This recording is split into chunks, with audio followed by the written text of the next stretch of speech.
Bridgeport is one of the cities across the state that was hit really hard by Irene. Yeah, they are dealing with some big-time flooding tonight. News 8's Annie Rourke live in Bridgeport now with the latest. Annie?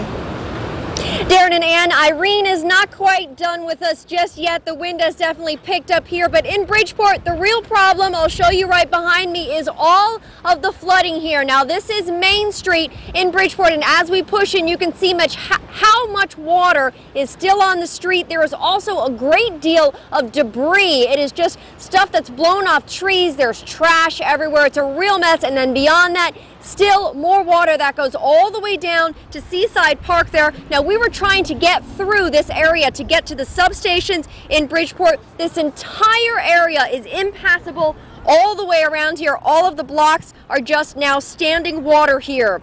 Now, some cars did try to maneuver through the streets here that are now more like rivers. Others were not so lucky. Cars had to be stranded, just left on the side of the road. One driver tells us she was trying to get to a friend who's pregnant, but she just could not make it. She had to abandon her car in the middle of the road there. 2 substations in this area had to be shut down because of flooding in the area here. So about 5,000 people in Bridgeport had been without power because of the storm, but when UI had to shut down the substations, that pushed the number to 35,000 people in Bridgeport who were without power. But those extra outages have now been restored and those substations are back up to power. But of course, the storm has mostly passed now, but a lot of people have been walking around and coming out to see the damage.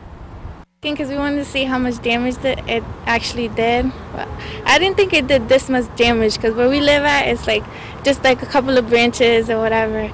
But wow, I walked all the way down there and I was just like in shock because it actually went all the way to my legs. I was like, wow, I never thought this would happen like over here.